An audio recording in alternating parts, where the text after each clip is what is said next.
Adelante, René. Ok. Muy buenas tardes a cada uno de ustedes.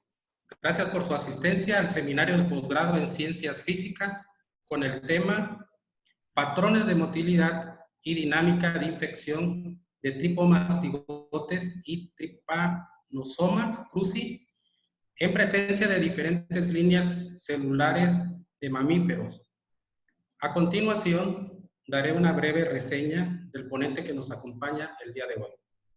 El doctor Moisés Santillán actualmente es profesor del Centro de Investigación de Estudios Avanzados del IEPN, Unidad Monterrey. En materia de investigación se ha destacado en biología cuantitativa, biología matemática, motilidad celular, filosofía cardiovascular, biología física, redes de genes, dinámicas de calcio intracelular y enfermedades de Chagas. Su formación educativa consistió en estudios de licenciatura en física y matemáticas, maestría en física y doctorado en física, los cuales realizó en el Instituto Politécnico Nacional de México. Algunos de sus trabajos más destacados son del 2006 al presente como profesor en Ingeniería Biomédica y Física en el Centro de Investigación de Estudios Avanzados del IEPN en México. Del 2000 al 2006 fue profesor adjunto en Física en el Instituto Politécnico Nacional de México. En 1999 fue becario postdoctoral en Biología Matemática en la Universidad de McGill, Canadá. De 1996 a 1998 fue profesor auxiliar en Física en el Instituto Politécnico Nacional de México. Dentro de su experiencia administrativa, en el periodo 2018 al 2011, fue vicepresidente académico y estuvo a cargo del Departamento de Ingeniería Biomédica Física en el Centro de Investigación y Estudios Avanzados del IEPN México. Durante su trayectoria ha recibido importantes reconocimientos, tales como del 2019 al 2024 como asociado principal del Centro Internacional Física Teórica en Italia. En el año 2012 al 2021, en el Sistema Nacional de Investigadores como investigador nivel 3 del Consejo Nacional de Ciencias y Tecnologías en México. Del 2010 al 2016, fue asociado regular en el Centro Internacional de Física Teórica en Italia. Del 2005 al 2011, en el Sistema Nacional de Investigadores como investigador nivel 2 en el Consejo Nacional de Ciencia y Tecnología en México. En el 2012 fue becario de la Academia Mexicana de Ciencias en México. En el año de 1998 al 2004, el Sistema Nacional de Investigadores como investigador nivel 1 del Consejo Nacional de Ciencia y Tecnología. En 1996 recibió el premio a la mejor tesis doctoral en el Instituto Politécnico Nacional de México. En 1996 recibió la medalla Lázaro Cárdenas al mejor estudiante graduado en el Instituto Politécnico Nacional. En el año de 1995 al 98 fue candidato al Sistema Nacional de Investigadores del Consejo Nacional de Ciencias y Tecnologías en México. Dentro de sus principales recopilación de publicaciones, escribió 76 artículos en revista, 2 libros escritos, 2 libros editados, 6 capítulos de libros y artículos de revista en los últimos 5 años, y del 2008 a la fecha, el doctor Moisés Santillán ha asesorado la tesis de 8 alumnos de doctorado. Bienvenido, doctor Santillán, a la Universidad Autónoma de Chiapas. Gracias por su presencia. Muchísimas gracias, René, por la amable presentación. También quiero agradecer al doctor Pavel Castro por la invitación.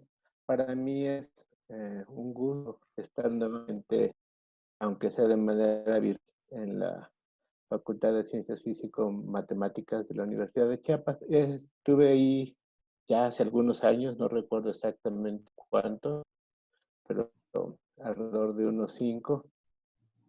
Y me da mucho gusto ver que con el esfuerzo de profesores y alumnos están logrando consolidar un polo de desarrollo en física en el sureste del país. Y les deseo mucho éxito y pues si en algo puedo colaborar, pues con mucho gusto. Eh, y bueno, a continuación pues voy a pasar ya a la plática en cuestión. Vamos a entrar al grano. Voy a compartir mi presentación. Bueno, el título ya me hicieron favor de leerlo anteriormente. Este trabajo es un trabajo interdisciplinario. La unidad Monterrey del CIMBESTAF se fundó con el propósito de desarrollar investigación interdisciplinaria entre las ciencias médico-biológicas, las ciencias exactas y la ingeniería. Y pues nuestros trabajos están muy orientados en esa dirección y esta no es la excepción. Pero pues siendo que mi formación es la de físico teórico, pues este tipo de trabajos no los podría llevar a cabo de manera solitaria. Y afortunadamente he logrado encontrar en la doctora Rebecca Manning del Departamento de Biomedicina Molecular una colaboradora muy entusiasta y muy receptiva a abordar problemas lógicos utilizando herramientas de la física y las matemáticas, que cada vez es más común, pero sigue siendo algo no tan fácil de encontrar. Y entre ambos, la doctora Manning y un servidor, dirigimos la tesis de doctorado del alumno Jorge Arias en el CIMBESTAF Monterrey. Entonces, el trabajo que les voy a presentar básicamente es pues, lo que hizo Jorge en su proyecto de doctorado. Y bueno, empiezo siempre con los colaboradores porque después al final de la plática se me olvida y es único no mencionarlos. Bueno, como cosas de la enfermedad de Chagas, pues quisiera empezar platicando un poco de las generalidades de esta enfermedad. Eh, la enfermedad de Chagas es una de las que se conocen como enfermedades tropicales, que afectan a los pobladores de países en desarrollo y no tanto a los habitantes de los países desarrollados y por lo tanto pues han sido un tanto ignoradas en las investigaciones biomédicas eh, en los últimos años. Sin embargo, es una enfermedad muy importante en toda Latinoamérica. Esta es una enfermedad endémica de Latinoamérica, se encuentra desde el sur de Texas hasta la Patagonia y se estima que hay del orden de 10 millones de personas infectadas hoy en día. Esta enfermedad es transmitida por un parásito cuyo nombre científico es Trypanosoma cruzi. Este parásito fue abierto por un investigador brasileño de apellido Chagas, por eso que la enfermedad lleva su nombre. Este parásito tiene un ciclo de vida difásico. Eh, Parte de su ciclo de vida lo pasa en un insecto. Son varias especies de estos insectos las que pueden contagiar esta enfermedad. Se conocen generalmente como chinches besuconas, insectos del género Triatoma. En México ha de haber del orden de 12 o 15 especies de insectos que pueden transmitir esta enfermedad. La mayor variedad se encuentra en el estado de Oaxaca y eso tiene que ver con la gran variedad topográfica y de climas que se encuentran en dicha entidad. Sin embargo, en general, los estados afectados por esta enfermedad son los estados del sureste. Chiapas, importantemente, se encuentra dentro de estos estados. El ciclo de vida de esta enfermedad podemos empezar cuando una chinche pica. Estos son insectos hematófagos, es decir, consumen la sangre de mamíferos a los cuales pican para alimentarse. Entonces, cuando una chinche pica a un mamífero, no solamente un ser humano, sino también cualquier mamífero, ya sea tanto doméstico como silvestre, puede ser infectado. Entonces, cuando una chinche pica al mamífero, ingiere la sangre y en la sangre van estos parásitos. Estos parásitos no infectan tal cual a las células del insecto, sino que viven todo el tiempo en su tracto digestivo. En el tracto digestivo primero se convierten o cambian a un estadio que se conoce como epimastigotes. Estos epimastigotes se adhieren a las paredes del intestino y ahí pegados es como se reproducen. De una célula aparecen dos y después en este estadio los parásitos tienen un flagelo que les permite moverse y se sospecha que la motilidad juega un papel muy importante al momento de que las células que van a dar lugar a dos parásitos se dividen, ¿sí? Como que usan esta fuerza mecánica para separarse. Posteriormente, ya cuando se encuentran en la parte final del tracto digestivo del insecto, estos parásitos cambian al estadio que se conoce como tripomastigotes. Ahora, cuando el insecto pica para alimentarse de la sangre de un mamífero, en el momento en que está consumiendo la sangre defeca para poder hacer espacio a la sangre que está ingiriendo, y en las heces están depositados estos tripomastigotes. La pica del insecto causa una roncha, y de hecho es una roncha bastante grande y dolorosa. Entonces, cuando el mamífero se rasca, ocasiona pequeñas lesiones en la zona de la roncha y por lo tanto permite parásitos que se encuentran en las heces ingresen al sanguíneo del mamífero. Ahí en el torrezno, los tripomastigotes son capaces de infectar cualquiera de las células del mamífero. No tienen, no son específicos para algún tipo de célula. Una vez que ingresan dentro de las células, cambian una vez más de estadio. Se convierten en amigotes. Los tripomastigotes y los epimastigotes, ambos tienen un flagelo y ambos son mótiles, ambos pueden nadar en el fluido. Sin embargo, los amastigotes carecen de flagelo, pero esta es la forma reproductiva dentro del mamífero. Es decir, una vez que un tripomastigote infecta las células, se convierte en amastigote y los amastigotes empiezan a proliferar. Y cuando ya hay muchos amastigotes, estos están contenidos en algo que se llama vacuola parasitófaga. En esta vacuola se rompe y los amastigotes se convierten nuevamente en tripomastigotes. Y los tripomastigotes rompen la pared celular, matando a la célula y salen al torrente sanguíneo y son capaces de infectar nuevas células. Ciclo cierra cuando una nueva chinche pica al mamífero infectado e ingiere la sangre contaminada con tripomastigotes. Entonces, es así a grandes rasgos el ciclo de vida de este parásito. El parásito es un problema pública importante en toda Latinoamérica y nuestro país en particular. Y es así porque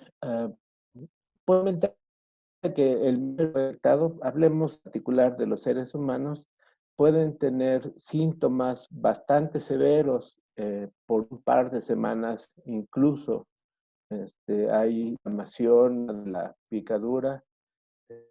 Estos chinches tienen hábitos nocturnos y prefieren picar en las zonas mucosas como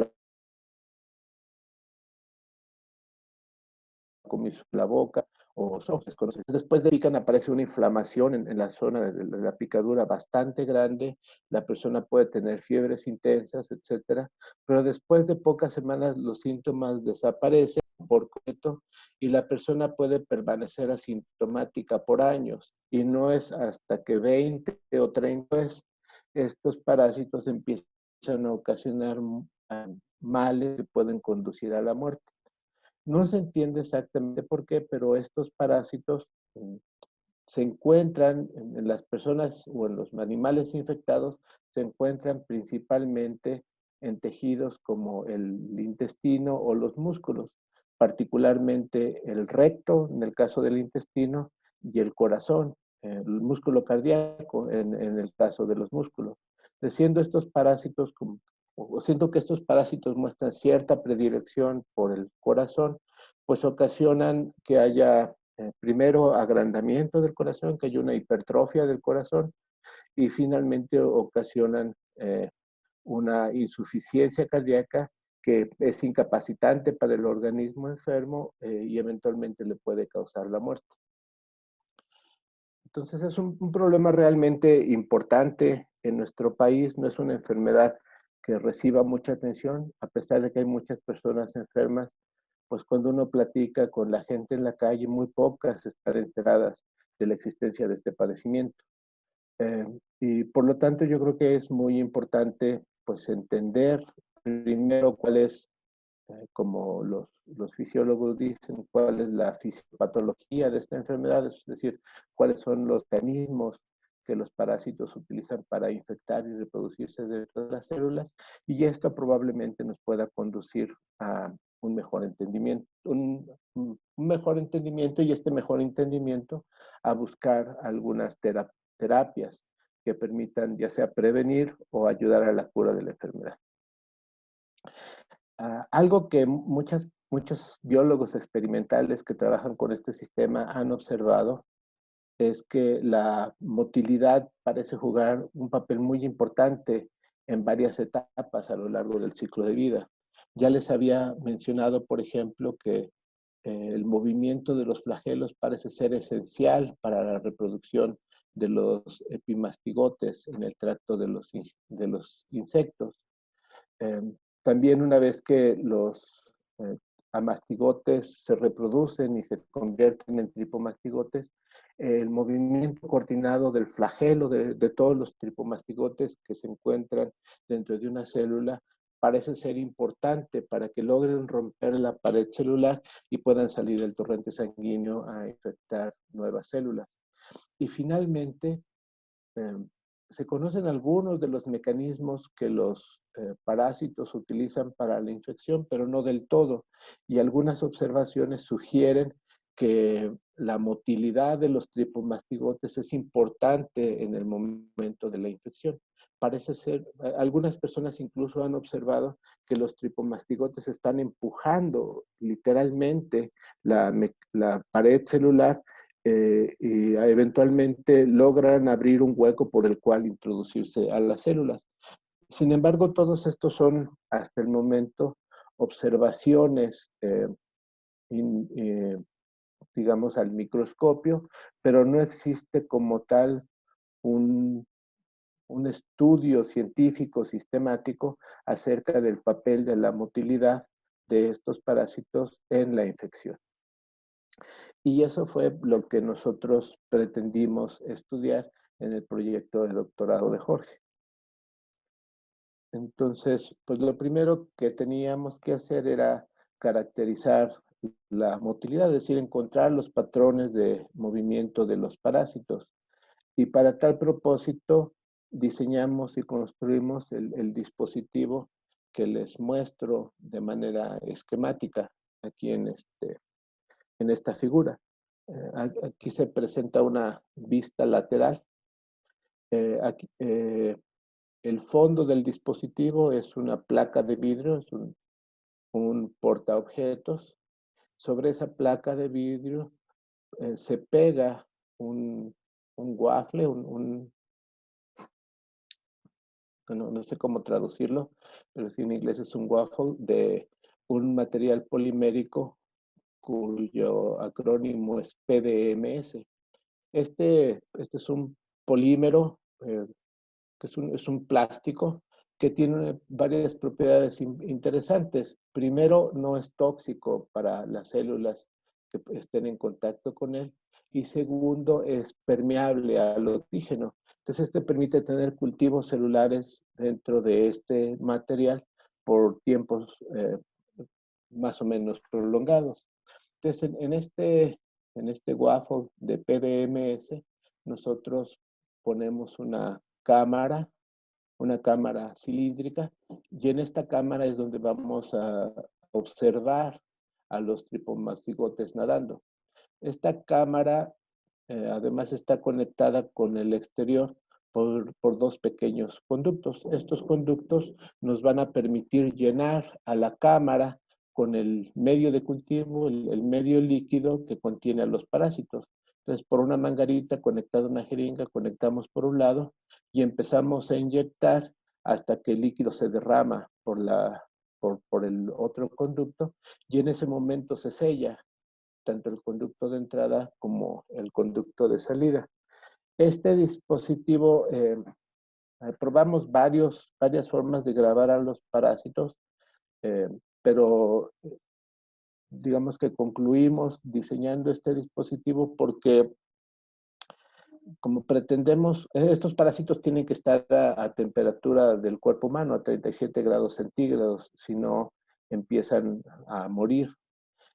Y además queríamos grabar el movimiento en ausencia y en presencia de cultivos celulares, de líneas celulares del mamífero. Entonces, pues, necesitamos mantener un cierto control en la temperatura. Y eso además teníamos que ponerlo en el microscopio. Entonces, primero intentamos poner el cultivo en cámaras abiertas, pero el hecho de que estuvieran abiertas y que tuviéramos calentamiento ocasionaba flujos convectivos. Estos flujos convectivos arrastraban a los parásitos, entonces nos metían mucho ruido para estudiar la motilidad. Por eso fue que decidimos diseñar y construir este dispositivo completamente cerrado para minimizar estos flujos de convección. Entonces, ya que se tiene el dispositivo, repito, introducíamos el medio líquido que contiene a los parásitos, y después todo lo colocábamos en el microscopio y observábamos por arriba, grabábamos el movimiento de los parásitos y después recuperábamos las trayectorias y hacíamos los análisis correspondientes. Esto lo hacíamos con los parásitos solitos nadando en el dispositivo, pero también con parásitos que están en la presencia de células de distintas líneas celulares. Entonces, para hacer esto, lo que hacíamos es, antes de introducir los parásitos, metíamos también un medio líquido que contenía a las células, dejábamos que las células se depositaran en el vidrio, y ya estando ahí las incubábamos por un tiempo razonable para que empezaran a crecer. Y cuando alcanzaban una confluencia de alrededor del 50%, es decir, cuando ocupaban más o menos el 50% de la superficie del vidrio, entonces se introducían los parásitos. Y se empezaba a hacer el análisis que decían. Aquí cabe aclarar que los parásitos que utilizamos fueron transfectados por la doctora Rebecca Manning con la proteína verde fluorescente, es decir, se les introdujo el gen de la proteína verde fluorescente, cosa que les permite fluorecer cuando se les estimula con radiación de una frecuencia adecuada. Entonces, esto nos permitió colocar este dispositivo en un microscopio de fluorescencia, y eso ayuda a que se identifiquen muy fácilmente los parásitos, porque se ven como puntitos brillantes. Los parásitos que metemos nosotros, como se obtienen a partir de infecciones de líneas celulares, cuando las células se rompen, liberan una gran cantidad de tripomastigotes, pero también liberan amastigotes. Entonces, necesitamos ser capaces de diferenciarlos. Afortunadamente, la resolución de nuestro microscopio nos permitía reconocerlos fácilmente, porque los tripomastigotes tienen una forma más o menos alargada e irregular, en tanto que los amastigotes son esferitas, más pequeñas y con una forma circular muy bien definida. Entonces, esto nos permitió en una imagen filtrar todos los puntos que no fueran o que no correspondieran a tripomastigotes, y también filtrar algunas basurillas que se nos pudieran haber colado. Una vez que logramos identificar las manchas brillantes que correspondían a tripomastigotes, se utilizó un proceso de análisis de imágenes para identificar el centro de masa de cada uno de los tripomastigotes, y después el reto era poder reconstruir las trayectorias. Entonces, cuando uno graba, lo que uno tiene es una secuencia de cuadros, es una secuencia de imágenes. Y en cada uno de los cuadros podíamos identificar a todos los tripomastigotes. Para reconstruir las trayectorias, lo que se necesita es, pues, decir cuál de los tripomastigotes en un cuadro subsecuente corresponde a cada uno de los tripomastigotes en el cuadro anterior. Necesitamos hacer una relación uno a uno. Y eso se consigue con un método de optimización. Básicamente, digo, este método es más o menos complejo y utiliza varios criterios, pero el primer criterio es de la cercanía. Es decir, que tenemos un cuadro, un tripomastigote identificado en el cuadro I, y queremos ver de todos los tripomastigotes en el cuadro I+1, cuál corresponde, es decir, cuál de todos ellos es el mismo que ya identificamos en el cuadro anterior. Entonces, el criterio más importante es de todos aquellos que están en el cuadro I+1, cuál es el que tiene una posición más cercana. Y para que esto funcione, necesitamos ser capaces de filmar con una frecuencia adecuada, es decir, con un número suficientemente grande de cuadros por segundo. Afortunadamente, el microscopio y la cámara con la que contábamos nos daba o contenía esas características, y entonces eso nos permitió recuperar las trayectorias de una gran cantidad de tripomastigotes. Entonces aquí les muestro en la figura de la derecha varias de estas trayectorias. Como pueden ver, son trayectorias muy trincadas, se mueven como en zigzag. Algunas trayectorias pueden ser muy largas, otras pueden ser muy pequeñas. Entonces, si los tripomastigotes siguen trayectorias aleatorias, no son trayectorias deterministas. Y por lo tanto, pues hay que encontrar la manera de caracterizarlas estadísticamente. Otra de las cosas que hicimos fue, después de recuperar las trayectorias, todos los puntos de todas las trayectorias de todos los tripomastigotes los superponíamos en una sola imagen, y veíamos cómo estos puntos estaban distribuidos en toda la región que estábamos grabando. Y esto lo hicimos con los tripomastigotes nadando solitos, y en este caso vemos aquí en esta gráfica, en el renglón superior, lo que hicimos fue dividir todo el cuadro, o la zona de grabación del frame, lo dividimos, si mal no recuerdo, en 50 pequeños rectángulos, y calculamos la fracción de todos los puntos que se encuentran en cada uno de los rectángulos, y eso lo interpretamos como la probabilidad de encontrar a los tripomastigotes en alguna región de la zona de grabación.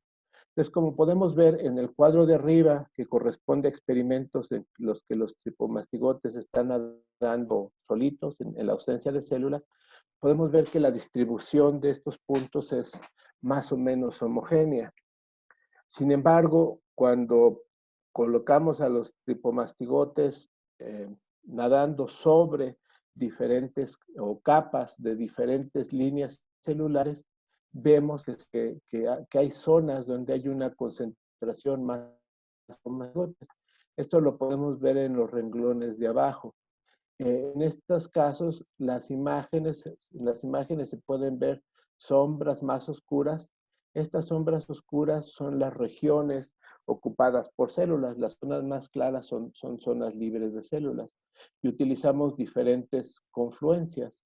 En la primera parte, las zonas ocupadas por células ocupan más o menos la cuarta parte de la superficie de grabación. En la columna del medio, las células ocupan más o menos la mitad de la superficie, y en la columna de la extrema derecha ocupan casi la totalidad de la superficie. Y utilizamos diferentes líneas celulares. La que está en este renglón, en el segundo renglón, y la que está en el cuarto renglón son líneas de fibroblastos. Más adelante voy a discutir un poco más en detalle por qué elegimos estas líneas celulares y qué cosas son estas células.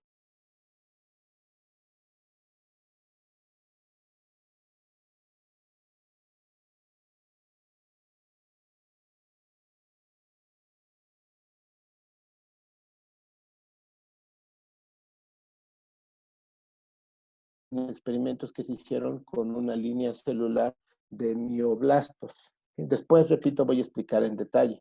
Pero lo que quiero enfatizar en este caso es que en todos los casos, siempre que hay células presentes, observamos zonas donde hay una concentración claramente mayor de tripomastigotes. Y al menos a ojo, estas zonas siempre o están sobre las regiones ocupadas por células o muy cerca de la periferia. ¿Sí? Entonces, estas son las observaciones que quiero enfatizar en este experimento. Y otra cosa que hicimos fue hacer experimentos de cinética de infección. Estos experimentos ya no se hicieron en los mismos dispositivos, sino que se hicieron en placas de pozos. Son literalmente unas placas en las que hay un número determinado de pozos. Creo que estas se hicieron en placas de 24 pocitos. En cada uno de estos pozos, primero se hicieron crecer las líneas celulares, y después se les agregaron los tripomastigotes y se dejó que interactuaran por 2 horas. A las 2 horas se remueve todo el líquido, el medio de cultivo que alimenta a las células, y se sustituye por medio nuevo. Y estas placas se dejan por 18 días evolucionar. Entonces, y después se hacen observaciones cada cierto tiempo. La primera observación se hizo 18 horas después. En este caso, lo que se hizo fue fijar a las células químicamente, es decir, parar todas las reacciones químicas que están ocurriendo dentro de la célula, y después se tiñó a los núcleos con un colorante que los hace verse azules. Y ya sabemos que los parásitos son fluorescentes, pero fluorescen en verde. Entonces, aquí podemos ver a las 18 horas los núcleos de todas las células que están en el cultivo, pero también podemos ver que cerca de algunos de estos núcleos hay algunos puntitos verdes. Esto lo que nos indica es que estas células ya fueron infectadas 18 horas después de que los parásitos interactuaron con ellas. Algunos parásitos lograron penetrar alguna de las células y diferenciarse en amastigotes. Y lo que estamos viendo son los amastigotes. Y en todos los casos vemos uno nada más. Después, repito, se deja este cultivo evolucionar. Cada 2 días hay que estarle cambiando el medio de cultivo a las células, porque pues estas células están vivas, entonces están consumiendo los nutrientes y están echando afuera sus desechos. Entonces, si no se cambia el medio, se puede volver tóxico para las células. Entonces, cada 2 días se está removiendo el medio de cultivo. Las células infectadas eventualmente, perdón, déjenme pasar a describir el cuadro del medio. En el cuadro de la izquierda veíamos que algunas células tenían un solo amastigote. Después vemos células que ya tienen nidos de amastigotes. Entonces, en este caso, lo que está sucediendo es que los amastigotes únicos que lograron establecerse en el interior de las células empezaron a reproducirse y como podemos ver hay una gran cantidad de ellos.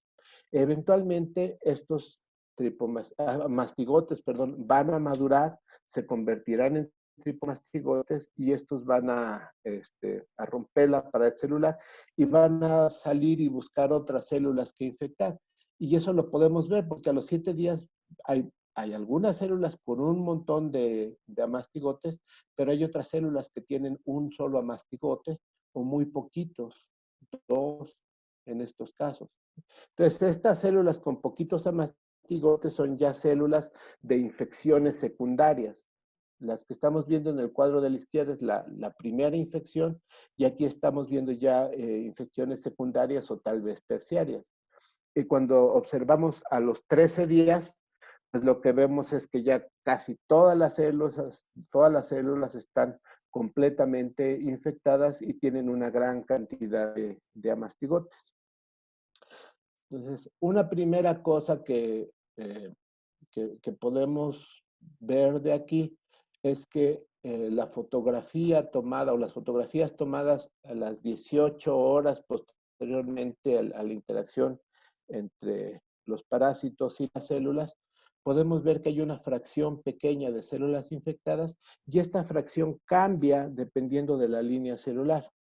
Entonces, decidimos que podíamos cuantificar la eficiencia de invasión como la fracción de células que han sido infectadas a este tiempo, a las 18 horas. Y otra cosa que pudimos hacer fue cuantificar en todo el cultivo cómo va evolucionando en el tiempo la fracción de células infectadas. Al principio la fracción es muy pequeña, va aumentando y llega un momento en que casi la totalidad de las células en el cultivo ha sido infectada. Estas son como que las primeras observaciones empíricas de los experimentos que realizamos.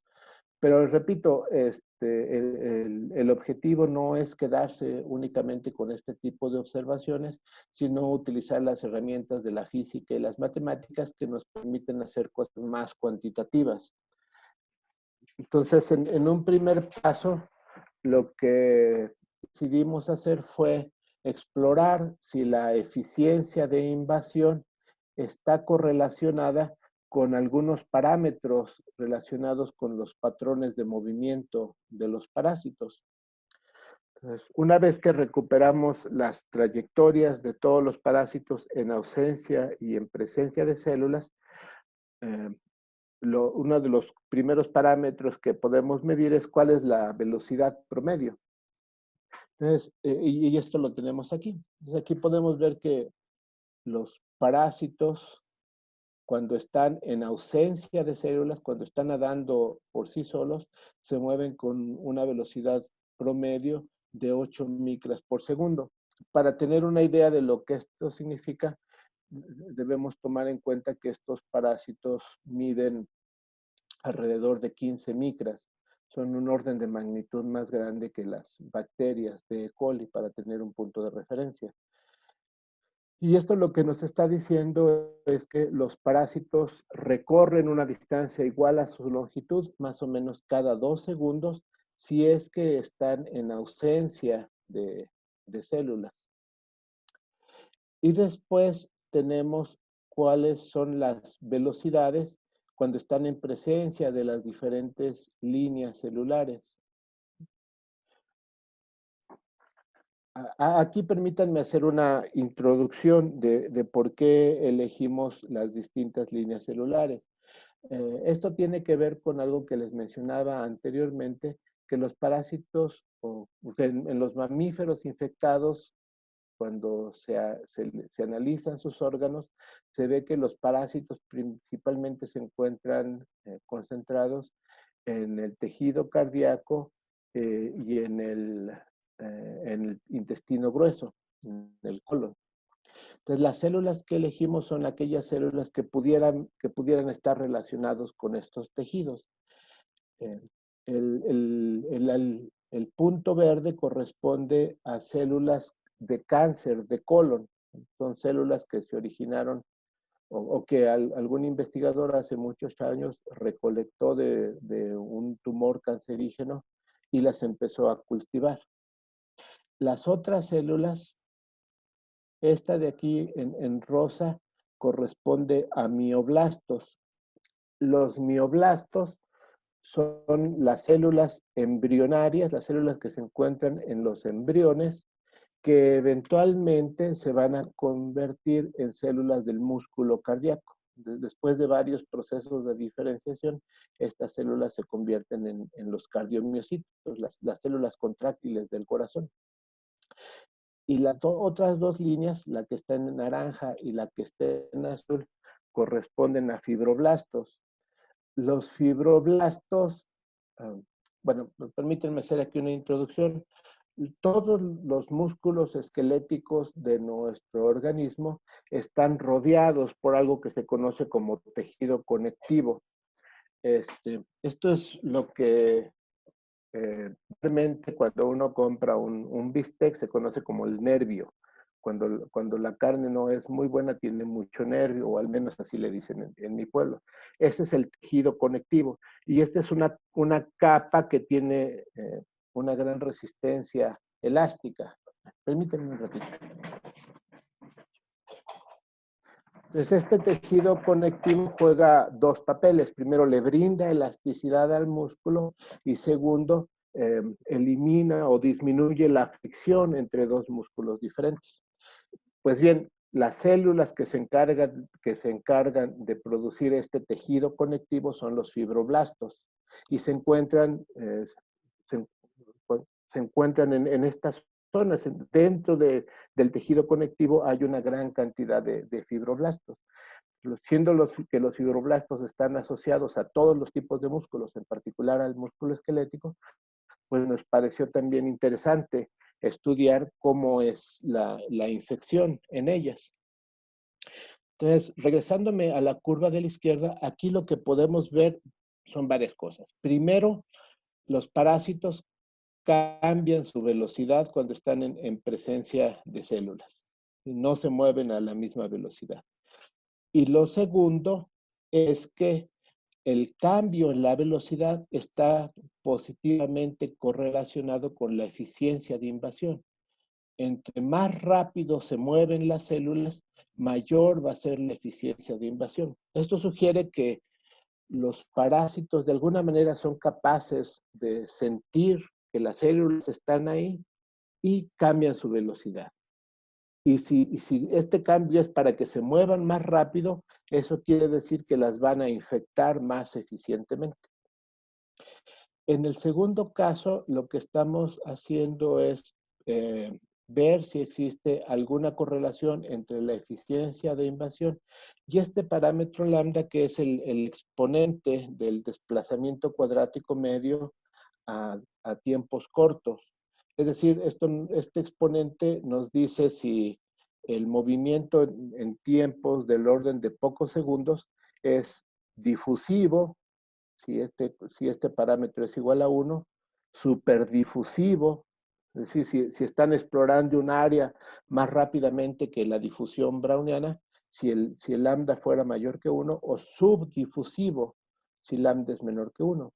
Entonces aquí lo que vemos es que todos los parásitos cuando se mueven en ausencia de células a tiempos cortos tienen un comportamiento difusivo, pero cuando se les ponen las células, su comportamiento cambia a subdifusivo. Eso, en palabras llanas, lo que quiere decir es que los parásitos como que se encuentran constreñidos a moverse en un área pequeña, tienen una menor disposición a explorar áreas grandes que el movimiento browniano normal. O otra forma de verlo es como si pusiéramos una tinta, una gran cantidad de parásitos en una área muy pequeña, podríamos ver como una gota que va creciendo. Pues bien, esta gota va creciendo su diámetro a una velocidad menor que una gota de tinta normal, en el que las partículas se difunden de manera browniana. Y la otra cosa que es interesante es que aquí lo que vemos es una correlación negativa entre el parámetro lambda y la eficiencia de infección. Entonces, otra vez, parece ser que los parásitos de alguna manera pueden sentir la presencia de las células. Algunas células la sienten mejor que otras, ¿sí? Y cuando logran sentir a una célula, lo que hacen es aumentar su velocidad de nado y disminuir la velocidad con la que están explorando la superficie, ¿sí? Y al parecer estas cosas están, bueno, estos cambios están correlacionados con la eficiencia de invasión, y nuestra hipótesis es que no solamente se trate de una correlación, sino pudiera existir una relación de causa-efecto. El tercer parámetro que exploramos le llamamos Rho, y esto tiene que ver con la imagen en la que veíamos que los parásitos, cuando estaban en presencia de células, se concentraban, que había algunas zonas de mayor concentración. Entonces esto nos permitía medir la probabilidad de que el parásito se encontrara en una región determinada. Entonces estimamos cuál es la probabilidad de que el parásito se encontrara cerca cerca de la periferia o sobre las células, cuál era la probabilidad de que se encontrara lejos de las células, y calculamos el cociente. Entonces, valores de Rho mayores que 1 indican que los parásitos tienden a mantenerse sobre de las células. Valores menores que 1 quiere decir que los parásitos prefieren estar lejos de las células. Y en este caso no se ve una correlación tan clara. Pero en cualquier caso, los dos resultados de la izquierda fueron pues bastante sugestivos para nosotros. Los parásitos sí son capaces de sentir a las células, cambian sus patrones de motilidad, y eso está correlacionado con la eficiencia con la que las células son invadidas o infectadas. Sin embargo, pues esto no nos habla, no nos dice nada acerca de cuál es este posible mecanismo, cuáles son las propiedades de las células que hacen que unas de ellas sean más susceptibles de ser infectadas que otras. Entonces, para abordar esta segunda pregunta, decidimos elaborar un modelo matemático. Ahora, con esto de la pandemia de COVID-19, pues se han puesto muy de moda los modelos epidemiológicos. Esta es una especie de modelo epidemiológico. En este caso, consideramos 3 poblaciones de células. Por una parte, tenemos a las células de mamífero que son susceptibles de ser infectadas, es decir, que están sanas, las células que ya han sido infectadas y los parásitos que se encuentran en el medio de cultivo. Las células susceptibles pueden replicarse, están reproduciendo y está creciendo su número. Suponemos que las células infectadas, en principio suponemos que las células infectadas también se pueden replicar, va aumentando su número. Y esto pues lo denotamos con el hecho de que aquí tenemos una especie de embudo que va creciendo. El incremento en la base de este trapecio está relacionada con al menos esquemáticamente, con el aumento en el número de células infectadas a lo largo del tiempo. Y la otra cuestión, las otras cosas que consideramos en nuestro modelo es que cuando los parásitos entran en contacto con las células susceptibles, las pueden infectar. Entonces, por eso hay un flujo de este compartimento de susceptibles a infectados. También supusimos, aunque esto es un tanto controversial, también supusimos que cuando una célula infectada entra en contacto con una célula susceptible, la puede contagiar. Es decir, de alguna manera los parásitos que están dentro de la célula infectada pueden atravesar la membrana de las dos células y pasar a la célula susceptible e infectarla. Y finalmente, el último ingrediente del modelo es que una vez que las células infectadas o que las células son infectadas, los parásitos dentro empiezan a madurar y después de un tiempo tau, eh, después de haber madurado y proliferado, rompen a la pared celular, matan a las células infectadas y salen al medio y son capaces de infectar nuevas células susceptibles.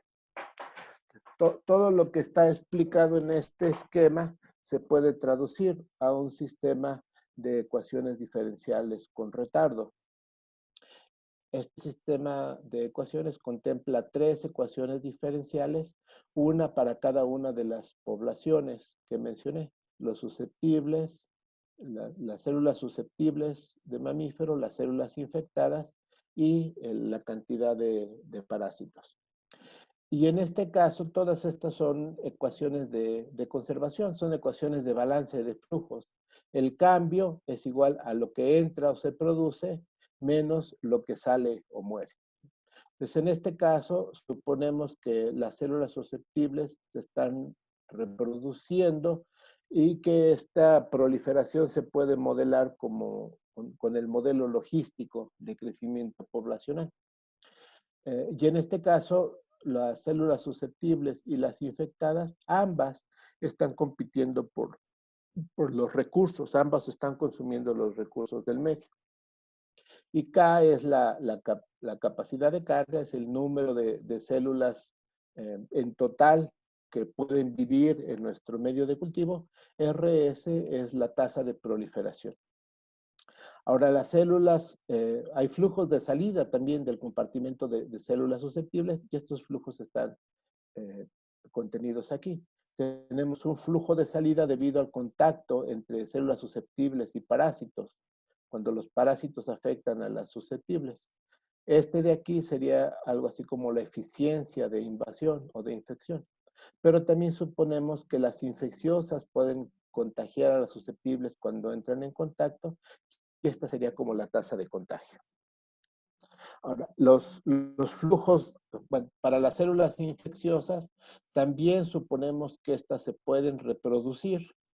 También tomamos en cuenta la competencia por recursos con las células susceptibles, pero suponemos que se reproducen a una tasa diferente. Y los flujos de salida del compartimento de susceptibles son los flujos de entrada del compartimento de infecciosos. Entonces aquí tenemos dos términos de entrada, un término de reproducción y un término de flujo de entrada. Pero lo que está entrando ahorita es lo que va a salir un tiempo tau después. De hecho, un tiempo tau después va a salir una cantidad un poco más grande. O sea, las células que se están infectando ahorita van a ser las que estén muriéndose un tiempo tau después y liberando parásitos. Pero además tenemos que tomar en cuenta el factor de proliferación. Entonces, si se dan cuenta, lo que está en este corchete es lo que está aquí, excepto por estos subíndices tau, que nos representan variables, el valor de las variables no en este momento, sino un tiempo tau en el pasado. Y este término exponencial es el término que nos dice qué tanto han proliferado las células infectadas durante todo el tiempo, el periodo de tiempo tau. Finalmente, este de aquí es un flujo de salida porque las células infectadas están muriendo y cada que una célula infectada se muere libera delta parásitos. Entonces el flujo de entrada de parásitos va a ser este de acá.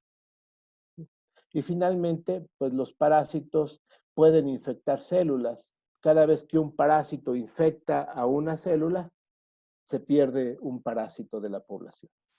Entonces, básicamente, este es nuestro sistema de ecuaciones diferenciales, el que modela el esquema que les mostré en la diapositiva anterior. Y repito, no son otra cosa más que ecuaciones de conservación. La tasa de cambio es igual a los flujos de entrada o reproducción menos los flujos de salida o muerte. Entonces, ya que tenemos estas ecuaciones diferenciales, la bronca es, como siempre que se construye un modelo, estimar los parámetros. Algunos de los parámetros los pudimos estimar, los podemos medir experimentalmente. Por ejemplo, la tasa de proliferación. Le ponemos a las células en nuestros dispositivos y vamos contando cómo va aumentando el número a lo largo del tiempo. El crecimiento es exponencial y esto nos permite estimar el valor de RS a partir de resultados experimentales. El K también lo podemos medir experimentalmente. Nada más tenemos que medir cuántas células se necesitan para ocupar completamente el espacio de nuestros dispositivos. Pero para todos los otros parásitos no tenemos, para todos los otros parámetros no tenemos mayor información. Entonces lo que hicimos fue pues tratar de resolver el problema inverso, porque la información que sí tenemos es cómo va cambiando el porcentaje de células infectadas a lo largo del tiempo. Y esto lo tenemos para cada una de las líneas celulares. Entonces lo que dijimos fue, vamos a tratar de encontrar cuál es el valor de los parámetros que mejor nos permite reproducir los datos experimentales. Esto es lo que se conoce como resolver el problema inverso. Y en este caso, para la solución del problema inverso, utilizamos inferencia bayesiana.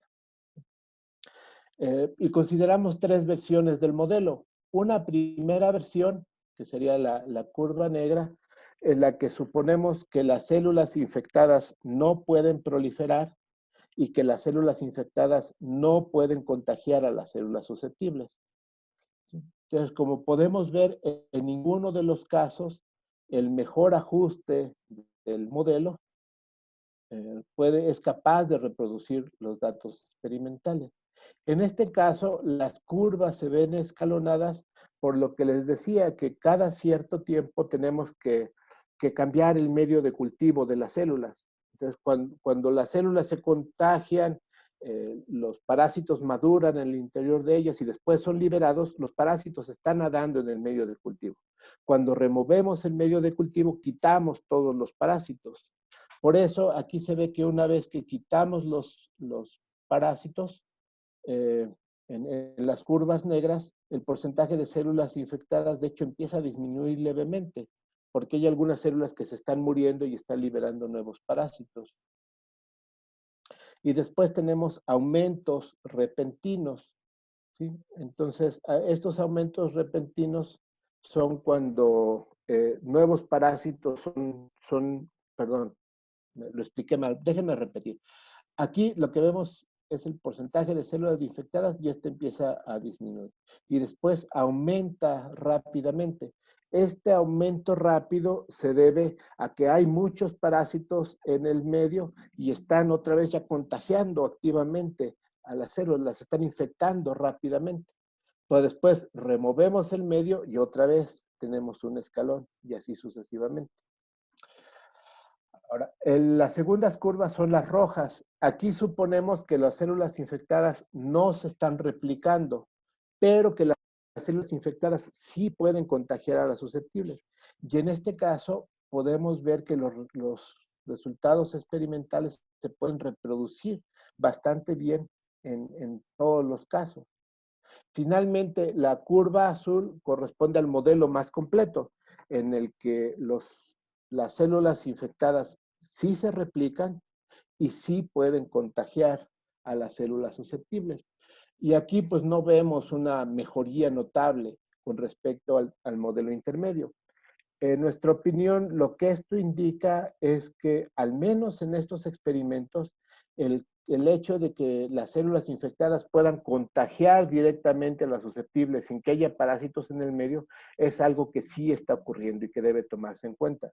Sin embargo, la proliferación de las células infectadas en realidad no es tan relevante, al menos para este tipo de experimentos.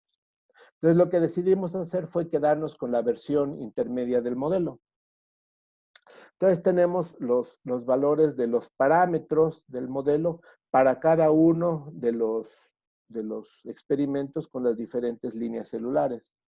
Y lo que decidimos fue, teniendo estos cuatro conjuntos de parámetros, calcular los coeficientes de correlación, todos los pares de coeficientes de correlación.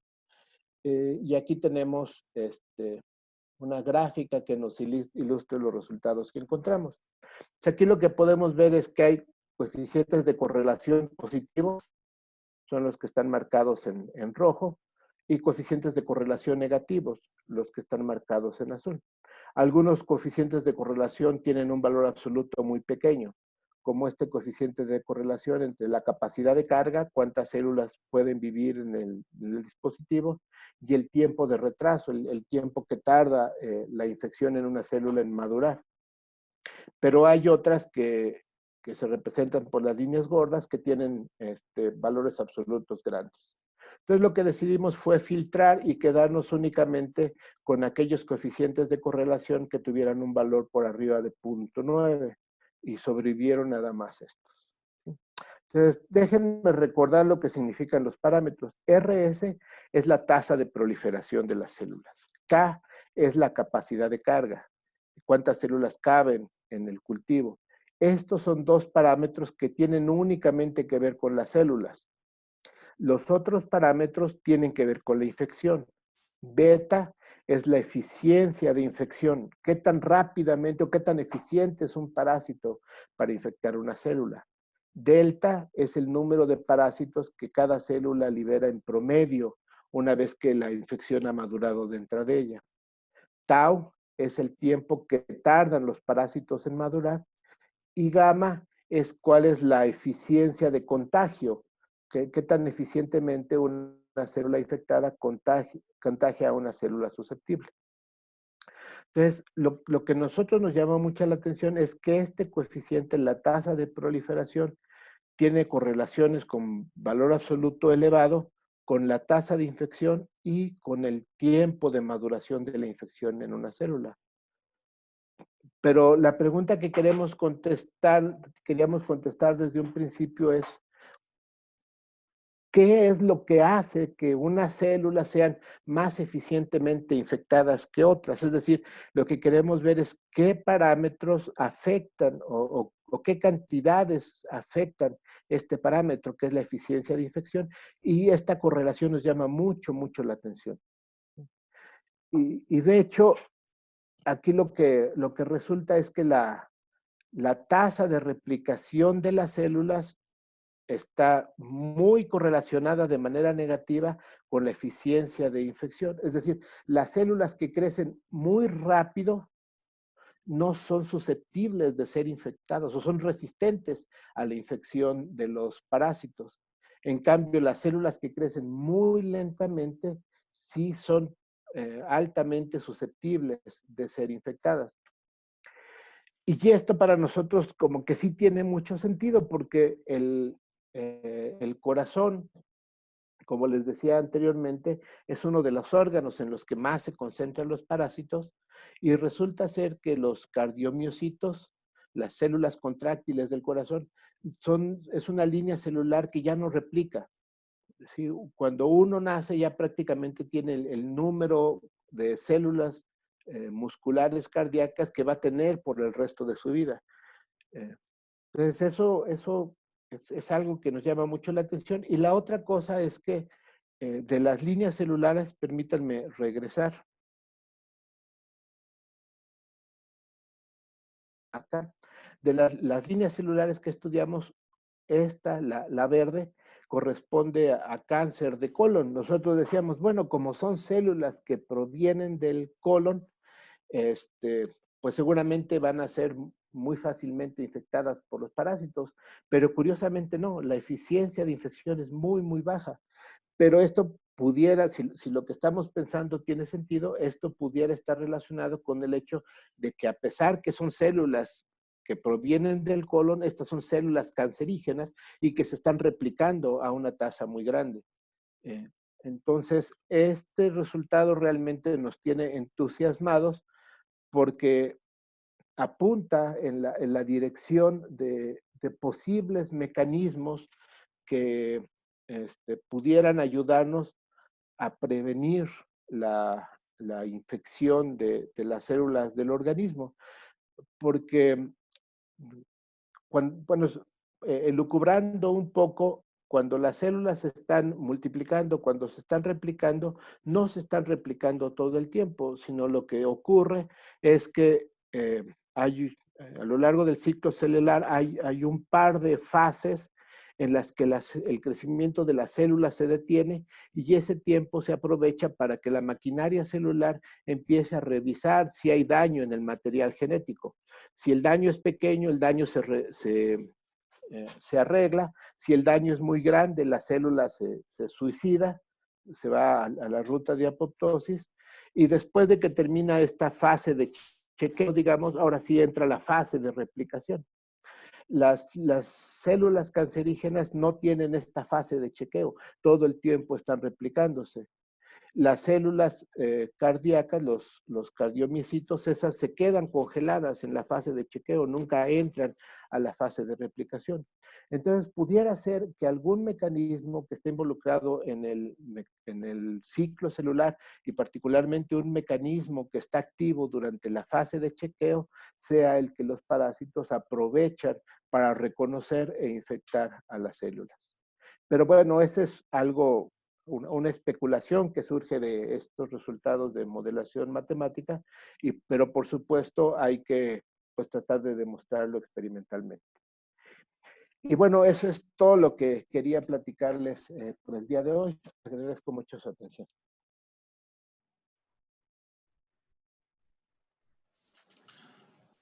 Muchas gracias, Moisés. Una plática muy interesante. Hay momento para preguntas. ¿Alguien quiere hacer alguna pregunta? Bueno, mientras se van animando, yo sí tengo algunas preguntas. Primero me llamó la atención al inicio cuando hablabas de los tripomastigotes, que habían observado que estos se movían en forma aleatoria, ¿no? Como partículas brownianas, podríamos decir.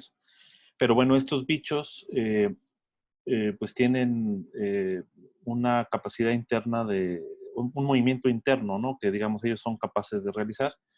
Entonces, mi pregunta va en el sentido de que, pues digamos, de un tiempo para acá, ha estado muy metido o desarrollándose esta área de materia activa en la física, en la que justamente pues se consideran a las partículas como partículas que tienen esta propiedad estocástica, pero además tienen una propiedad interna.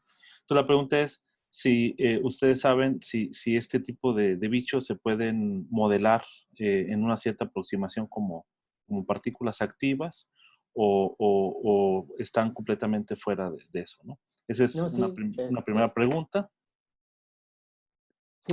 Sí, sí se pueden modelar como partículas activas. De hecho, unos trabajos anteriores que hicimos no con los tripomastigotes, sino con epimastigotes, lo que vimos es que estos se pueden modelar como partículas de run and tumble, es decir, de corrida y tumbo. ¿Ah?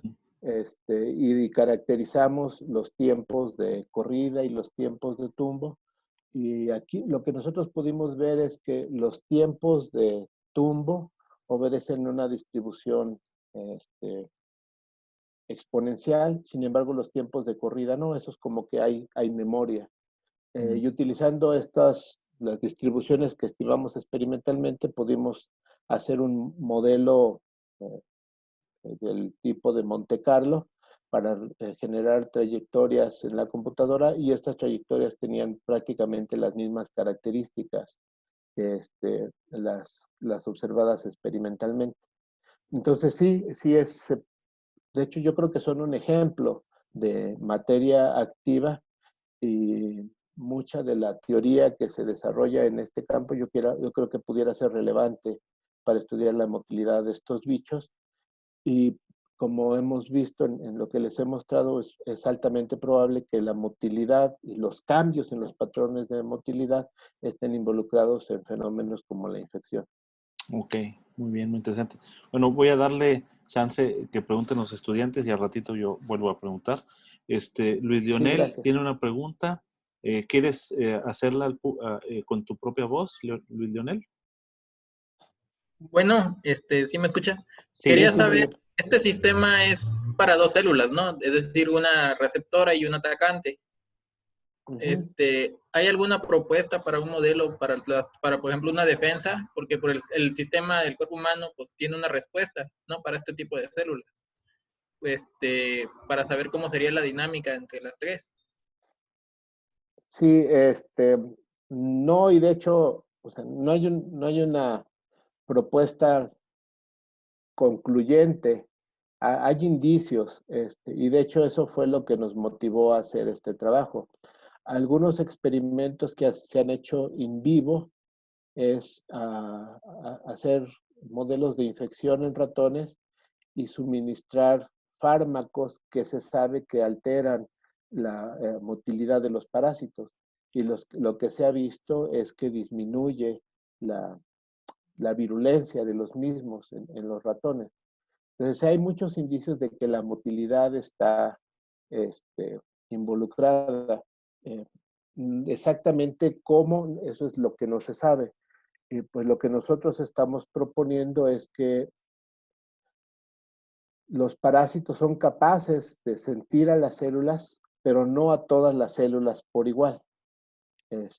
Y una vez que identifican la presencia de las células, entonces cambian la manera en que se mueven y esto les ayuda a hacer más eficiente la infección. Y no podemos decir en este momento qué es lo que identifican de las células, pero probablemente sea algo que está activo durante esta fase de chequeo del material genético. Eso es a lo que nosotros le estamos apostando. Pero esto es un campo realmente virgen. Comparado con lo que se sabe de otras enfermedades infecciosas, en esta hay muchas cosas por hacer. Muy interesante. ¿Alguien más tiene alguna pregunta? Sí, una pregunta, doctor. Buenas tardes. Quería preguntar sobre el vector, si se han determinado algunas propiedades que tienen que ver con los grupos funcionales. ¿Pudiera ser un poco más específico, por favor? Sí, sobre la célula atacante, esta enfermedad que causa, por ejemplo, la Chaga, como mencionó, si es que se ha podido determinar algunos grupos funcionales de este organismo que causa la enfermedad. ¿Pero a qué te refieres con grupos funcionales? Perdón que pregunte. Grupos funcionales me refiero, por ejemplo, al grupo carbonilo o hexametilino, etcétera. Hay muchos grupos funcionales. Ya, no, la cosa es mucho más compleja aquí. O sea, si hay una interacción química entre el parásito y la célula al momento de infección, y hay al menos dos mecanismos diferentes por los cuales el parásito entra a la célula. Aquí debo confesar que me está sacando de mi área de confort. De los dos mecanismos conozco más o menos uno de ellos, y este es que el parásito, al estar en contacto con la célula, activa vías de señalización que hacen a la célula responder. Eh, y la respuesta de las células se parece mucho cuando detecta cualquier organismo o agente externo, y es lo que hace es comérselo. ¿Sí? Forma una invaginación en la membrana, después esta invaginación se cierra y el parásito queda, o el agente externo queda atrapado dentro de esto que se conoce como vacuola parasitófora. Este es un mecanismo de defensa de las células. La vacuola parasitófora es un medio bastante ácido. O sea, las células controlan el pH de la vacuola parasitófora y lo que hacen es acidificarla. Y esta acidificación, en la gran mayoría de los casos, lo que hace es matar a los gérmenes. Pero en el caso específico de este parásito, lo que hace es estimular el cambio de estadio. Pasan de ser tripomastigotes a ser amastigotes, que es la forma reproductiva dentro de la célula. El otro mecanismo lo he escuchado, pero la verdad te mentiría si te platico cualquier cosa porque no lo recuerdo bien. Y más o menos esto ya se sabe, o sea, qué es lo que pasa cuando el parásito entra en contacto con las células. Pero estos parásitos pueden infectar a cualquier tipo de células. Sin embargo, algunas células las infectan más fácilmente que a otras y no se sabe bien por qué. También hay varias cepas de los parásitos. Algunas cepas son más virulentas que otras y por qué ocurre esto son cosas que no se saben y pues son el tipo de cosas el tipo de preguntas que nos inspiraron. Obviamente no tenemos una respuesta, pero pues tenemos algunas pistas que en nuestro caso pues van a orientar las investigaciones en el futuro. Espero haber Muchas gracias, doctor, contestado por su tu respuesta. pregunta. Sí. Muy bien. ¿Alguien más tiene alguna pregunta? Doctor, yo tengo una pregunta. Adelante, No sé si amigo. Sí, me escuchan bien. sí, muy bien. Ok. Bueno, si entendí bien, una de las conclusiones de este trabajo es que los parásitos infectan menos si se encuentran en un medio en el que las células se reproducen más rápido. ¿Sí estoy bien? El medio en nuestros experimentos es el mismo para todas las células. Más bien, lo que nosotros observamos es que los parásitos infectan menos a células que se están reproduciendo rápidamente, independientemente Ok, del medio. ok. Ajá. Bueno, mi pregunta es entonces, ¿cómo se traduciría esto o cómo lo aterrizaríamos ya a la parte médica, digamos, que es finalmente lo que se busca? Sí, pues digamos, todavía estamos lejos de ese punto, pero los siguientes pasos tendrían que estar encaminados a identificar el mecanismo. Es decir, qué exactamente, qué tienen las células que se están reproduciendo rápidamente, que no tienen las células que no están proliferando, que las hace susceptibles de infectar. Entonces, hay que identificar eso. Y una vez que se identifique el mecanismo, entonces ahora sí se pudieran empezar a buscar, ¿cómo se llama? Eh, blanco. Hola. Sí, ok. Muchas gracias, doctor. Sí, ¿de Muy qué? bien. ¿Alguien más tiene alguna otra pregunta?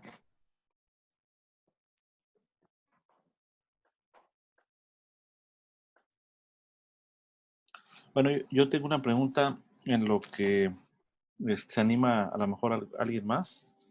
En la parte esta donde mencionaba de eficiencia de invasión, me llamó mucho la atención que habían hecho una gráfica entre la eficiencia de invasión y el exponente del desplazamiento cuadrático para saber si el movimiento del parásito en presencia de las células era un movimiento tipo subdifusivo o difusivo. Entonces, en ese caso, la pregunta es, si yo me fijo en uno nada más, uno de los puntos que tiene un cierto exponente, ustedes sí pueden determinar, digamos, el desplazamiento cuadrático medio con respecto al tiempo, digamos, para saber cómo es la estructura, digamos, del desplazamiento cuadrático. Sí, sí, porque tenemos las trayectorias de los parásitos. Entonces, utilizando la información de todas las trayectorias, lo calculamos. Y sí lo podemos hacer, ver cómo va cambiando este parámetro a lo largo del tiempo. Y lo que se observa es,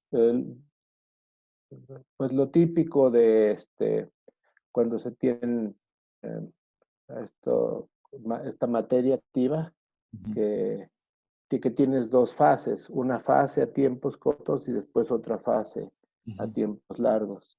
Sí, sí, Lo sí. que nosotros nos fijamos fue en la fase a tiempos cortos. Ok. Bueno, muy bien. ¿Alguien más tiene alguna pregunta? Nada más no se vayan a amontonar.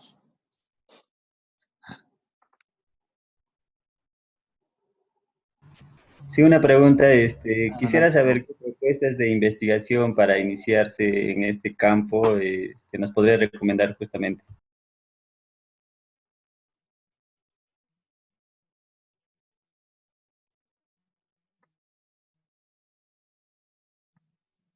Raúl, ¿sí puedes repetir la pregunta?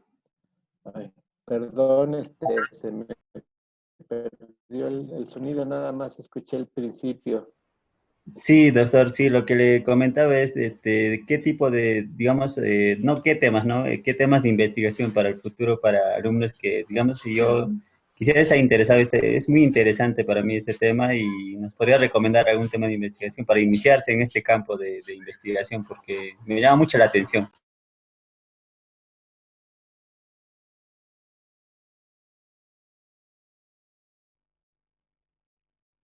Ok, gracias. Mm, no hay una trayectoria única. En definitiva, creo que la física, como se mencionaba ayer en una mesa redonda del Congreso Nacional de Física, la física es una ciencia que puede servir de trampolín para adentrarse en muchas otras áreas del conocimiento, porque primero, pues, nos brinda herramientas muy poderosas. Toda la parte de modelado matemático, pues, se ha desarrollado grandemente en el contexto de la física y más reciente ha empezado a hacerse en otras áreas del conocimiento. Pero también el entrenamiento en la resolución de problemas, el aprender una metodología que te permita abordar problemas independientemente si sean de física o si sean de otras áreas. Entonces yo creo que estos dos aspectos del entrenamiento en la física es algo que puede ser muy útil para irse no solamente hacia la biología, sino te puedes ir hacia la ingeniería o te puedes ir hacia la economía, hacia muchas áreas diferentes. Entonces, pues mi primera recomendación sería aprender muy, muy bien física. Eh, este, en el, Hace ya algunos años leí una entrevista que le hicieron a un científico de origen alemán que se llamaba Max Delbrück y le preguntaban pues, cuáles eran sus recomendaciones para que los físicos se volcaran hacia la biología. Y lo que dijo es, pues hay que aprender un montón de física, porque en la biología, en la física, hay muchas personas cuyo método de trabajo es volverse expertos en una técnica eh, o en una disciplina de la física y dedicarse por completo a ella. Sin embargo, en biología el método de trabajo es diferente. En biología, pues lo primero que hay que hacer es identificar una pregunta interesante y después averiguar cuáles son las herramientas que nos sirven para contestar esa pregunta. Y estas herramientas, cuando hablamos de herramientas que se originaron en la física, pues pueden ser muy, muy, muy diversas.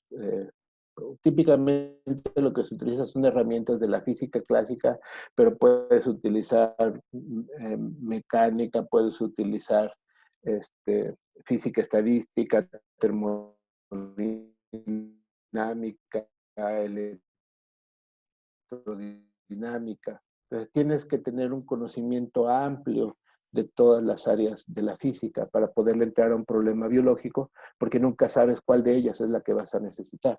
Entonces hay que tener una formación muy sólida en física en general. Y la otra cosa que es importante es que si te quieres poner a, a estudiar problemas de biología que tengan una relevancia biomédica, tienes que poner... Digo, hay dos métodos de trabajo en física biológica o biofísica. Uno de ellos es estudiar problemas físicos inspirados en la biología, es decir, utilizar a la biología como fuente de inspiración, pero al final de cuentas lo que haces es física. Eso está muy bien, yo no tengo nada en contra de las diferentes formas de trabajar. Y yo creo que más bien depende de cuál es la vocación de la persona.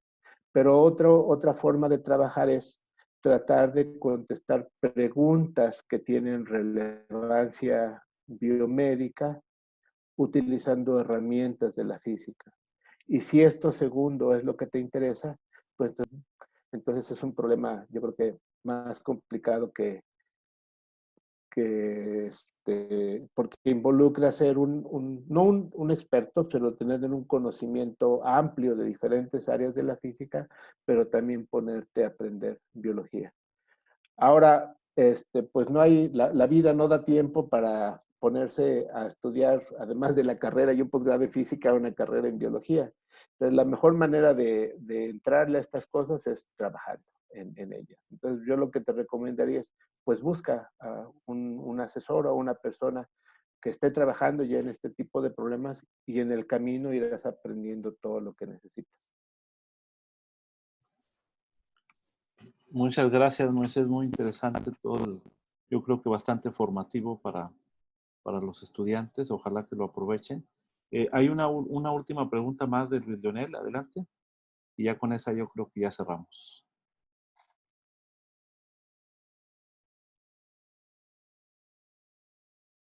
Adelante. Luis Leonel.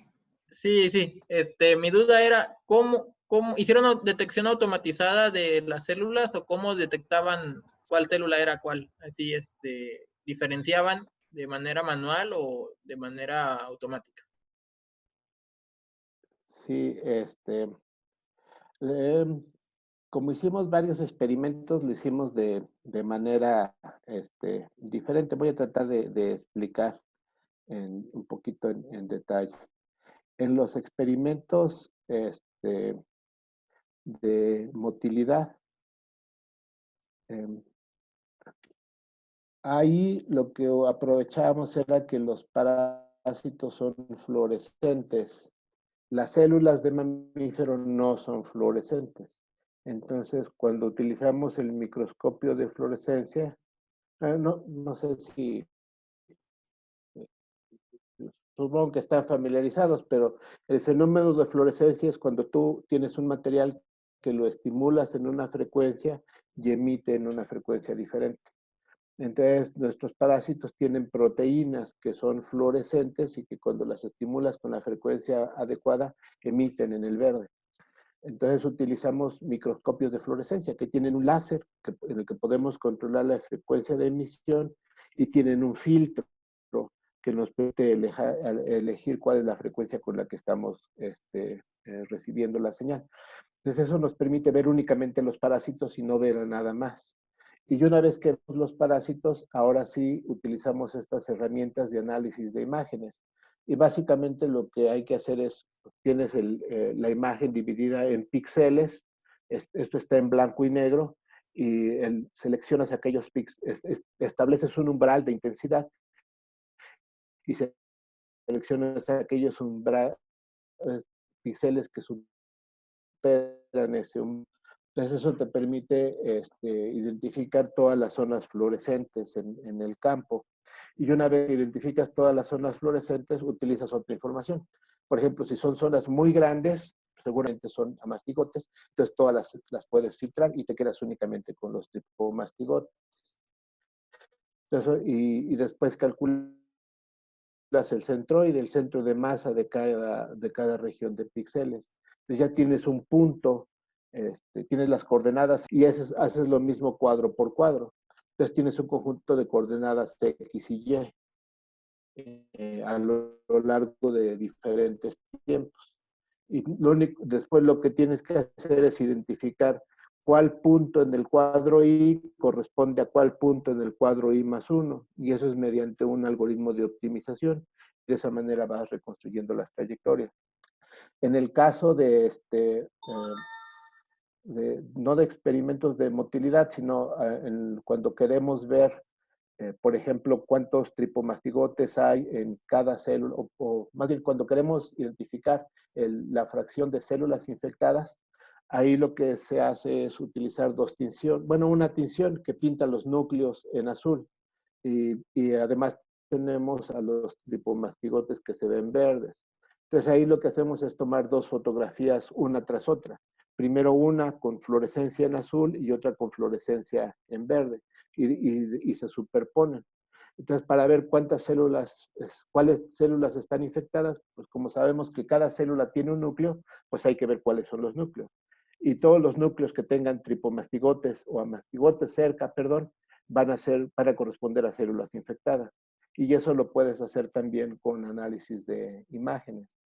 Entonces, sí, todo el análisis que hicimos fue automatizado utilizando estos algoritmos de análisis de imágenes, porque, digo, no porque hacerlo a mano sea muy complicado, pero sí es muy laborioso, porque estás hablando de decenas de miles de células.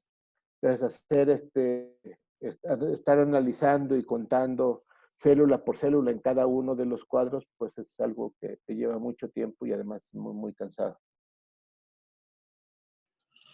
¿Se Pues podría tener acceso al algoritmo que usó para automatizar o no se podría ver? Sí, sí, sin ningún problema. Si quieres, escríbeme posteriormente y te pongo en contacto con el alumno. Pero digo, no porque no quisiera compartirte el algoritmo, pero pues no sé el tener el algoritmo de qué tanta utilidad te sea, porque al menos a mí leer los programas que escriben otras personas me resulta muy, muy complicado. Para mí a veces es más fácil entender lo que le llaman el pseudocódigo, es decir, cuál es el diagrama de flujo del programa y después hacer mis propios programas. Pero sin ningún problema te podemos compartir nuestros algoritmos. Muchas gracias, Moisés, muchas gracias a todos ustedes Gracias. por las preguntas. Yo creo que ya estamos en tiempo y pues le agradecemos mucho al doctor Moisés Santillán. Ya saben, para ir aprendiendo la cultura esta de los seminarios virtuales, pues aquí está la reacción para aplaudir. Así que, pues muchas gracias a todos. Y pues, Muchas gracias. nada más vamos a esperar un ratito para hacer la entrevista, Moisés. Sí, claro. Entonces así le pido a todos los demás si por favor pueden salir de la sala. Y Carlos, para que ya estés preparado.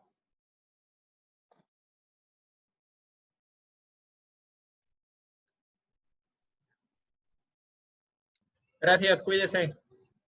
Hasta luego. Muchas gracias por asistir.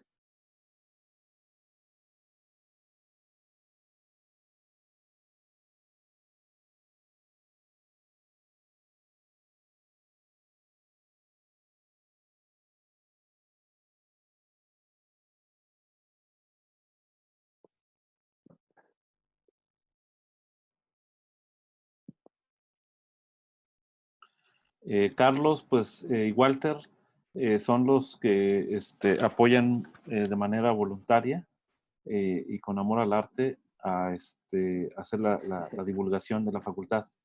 Entonces, Carlos, voy a parar esta grabación.